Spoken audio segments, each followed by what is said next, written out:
Okay, so I want to talk about this Joe Bonamassa inspired lick that I'm working on.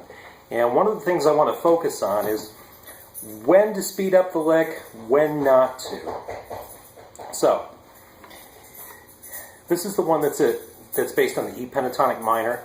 And what I have going so far, this is what, I'm not going to say mastered because I'm nowhere close to mastering this. But this is what I have so far, this. And I got to get rid of that because that kind of gives the idea that I'm ending it. Okay, that's better. So, I have it smooth, I have it comfortable where I don't feel like I'm going to stumble any second. So it's in my head. So now what I'm doing is I'm trying to add this next part that goes.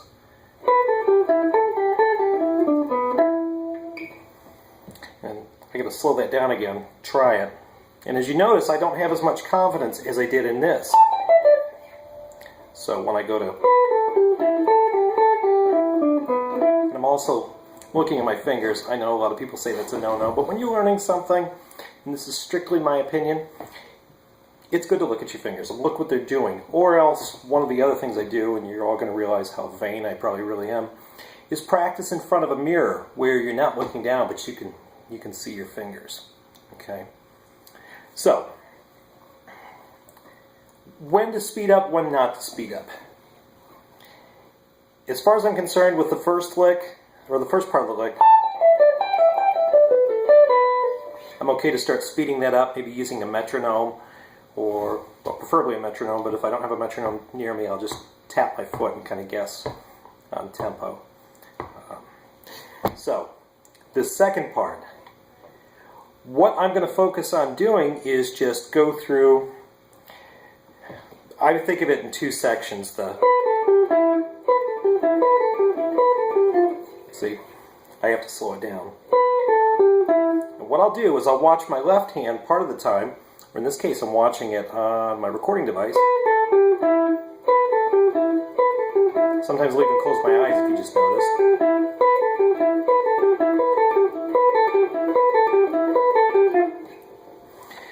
And I'll also watch the right hand because I'm really trying to focus on getting this down, up, down, so that we're using economy picking. And since I just started this might be a better approach to go with for a little bit.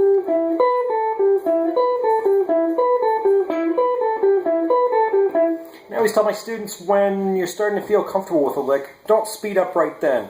It's kind of like the kid that gets on the bike after they took the training wheels off and they're wobbling a little bit. Then they finally start going and, hey, I'm going. I go a little faster. Boom, right in the ditch. I don't know who that kid would be. Anyways, so just take my time with this. I'm in no hurry. I have plenty of time to learn this. And I've also mentioned to students as well, as far as the speeding up, just keep it at an even tempo, okay? Don't try to speed up within the lick and set fire to your fretboard and your fingers are burning. Just keep it even and then gradually increase your tempo. And then the next lick, or next part of the lick, this.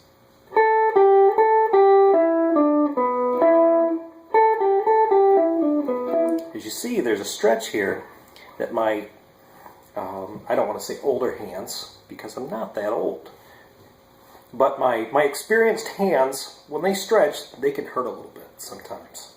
As you see, I'm clicking my thumb right now. Plus, I want to make sure I get this stretch.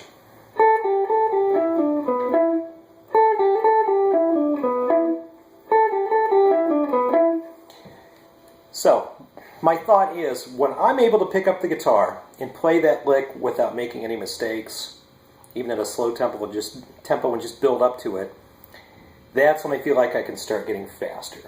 So, next I have to put these two parts together. Okay, once I get comfortable with that, I'll put them both together, which I'm going to try it. Let's see how I can do it.